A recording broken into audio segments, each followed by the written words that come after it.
Hello दोस्तों, तो मैं रामू की स्टोरी दोबारा लेकर आ चुका हूँ। और आप तक आपने अपनी स्टोरी भेजी नहीं है तो आप अपना स्टोरी भेज सकते हैं। मेरा इंस्टाग्राम आईडी लिंक डिस्क्रिप्शन में है। तो मैं रामू की स्टोरी स्टार्ट करने से पहले कहता हूँ, अब मेरे पहले वीडियो जाकर देखें और लाइक करें। और फिर ये सेकंड पार्ट है, तो मैं अभी स्टार्ट करता हूँ। तो पहले ये वीडियो लाइक कर दो और फिर मैं स्टार्ट करता हूँ। फिर तांत्रिक बाबा ने पूछा कि यह आत्मा तुम्हारे पीछे कब से आने लगी है। फिर रामू ने बताया, जब कल मैं ट्रेन से आ रहा था तो रात को जंगल में ये आत्मा रो रही थी। मुझे पता नहीं था कि ये कोई आत्मा है। इसको रोते हुए देख मैंने कहा तुम मेरे साथ चलो। तभी से ये लेडी मेरे पीछे पीछे मेरे साथ आने लग गई। और जब मैं घर पहुंचा तब मुझे पता चला कि ये एक बुरी आत्मा है। तब से ये लेडी मेरा पीछा ही नहीं छोड़ रही है। फिर तांत्रिक बाबा ने कहा, इसका तो एक ही उपाय है। पहले उस आत्मा को बुलाऊंगा और उससे बात करूंगा। तो रामू ने कहा, तो बाबा बुलाओ ना, तेरी किस बात की। फिर बाबा बोलता है, आ जाओ जो भी आत्मा है। फिर वो आत्मा आ जाती है। फिर बाबा बोलता है, मुझे अपनी परेशानी बताओ। तो फिर वो आत्मा बोलती है, इस दुनिया में मेरा कोई नहीं है और मैं अकेला हूँ, अकेला। तो फिर बाबा ने कहा, तुम इसके पीछे क्यों पड़ी हो। तो फिर आत्मा बोली, ये यानी कि रामू बहुत अच्छा इंसान है, मेरा बहुत साथ दिया है। जब मैंने बताया कि मेरा इस दुनिया में कोई नहीं है तो रामू मुझे अपने साथ शहर ले आया और अपने घर में रहने की जगह दी। फिर बाबा ने कहा, तुम इसके साथ नहीं रह सकते क्योंकि तुम एक आत्मा हो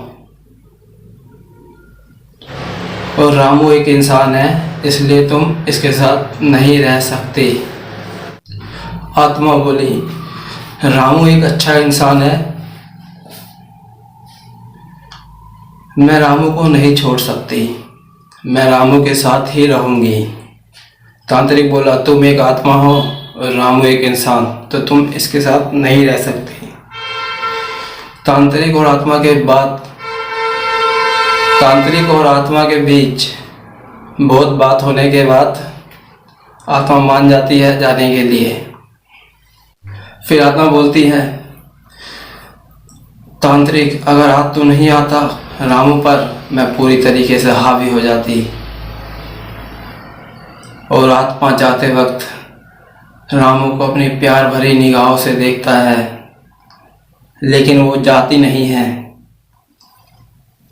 फिर आत्मा देखती है कि रामू की बहन की शादी हो रही है और फिर वो पूरा शादी देखकर सुबह सुबह रेलवे लाइन पर चली जाती है, यानी कि अपनी जगह। रामू को आत्मा के जाने के बाद बहुत अच्छा महसूस होता है। फिर तांत्रिक बाबा रामू को एक माला देता है, जो कि कहता है इसे पहन लो और इसे उतारना मत। और रामू पहन लेता है उसे। शादी के कुछ दिनों बाद रामू अपने दोस्तों के साथ घूम रहा होता है। तो रामू के दोस्त पूछते हैं कि तू किसको अपने साथ ले आया था। फिर रामू ने अपने दोस्तों को बताया, जब मैं यहाँ आ रहा था तो मेरी ट्रेन एक जंगल में रुकी और तभी वो आत्मा मुझे वहाँ पर मिली जंगल में। और तब से मैंने उसे कहा मेरे साथ चलो, और वो तब से मेरे पीछे पीछे आ रही है, मेरा पीछा ही नहीं छोड़ रही थी। फिर तांत्रिक बाबा ने मुझे बचाया। रामू कुछ दिनों अपने घर वालों के साथ रहता है, लेकिन जो पैसे कमाए थे रामू ने वो सारे खत्म हो जाते हैं। और रामू को पैसे कमाने के लिए शहर जाना पड़ता है और वो अपनी तैयारी यानी कि पैकिंग करना स्टार्ट कर देता है। और कुछ दिनों बाद वो ट्रेन में जाकर बैठता है। ट्रेन में बैठता है और शहर की ओर निकल लेता है। लेकिन ठंडी ठंडी हवाओं के कारण राम की आंख लग जाती है और जब राम की आंख खुलती है तो ट्रेन उसी सुनसान जंगल में, जहाँ दूर दूर तक जंगल ही जंगल था, वहाँ पर रुकी हुई थी। और जैसे ही रामू की आंख खुली, उसके सामने वाले सीट पर एक सुंदर सी लड़की आकर बैठी हुई थी। रामू ये देखकर हक्का बक्का हो गया, क्योंकि जब से वो ट्रेन में बैठा तब से वो लड़की उसके सामने वाले सीट पर थी ही नहीं। और जैसे ही ट्रेन रुका, वो लड़की उसके सामने वाले सीट पर आकर बैठ चुकी थी। और वो लड़की कोई और नहीं, वही आत्मा थी जो रामू के पीछे पड़ी हुई थी। वो रामू के पीछे छोड़ने वाली नहीं थी। और जब तक के लिए इतना ही।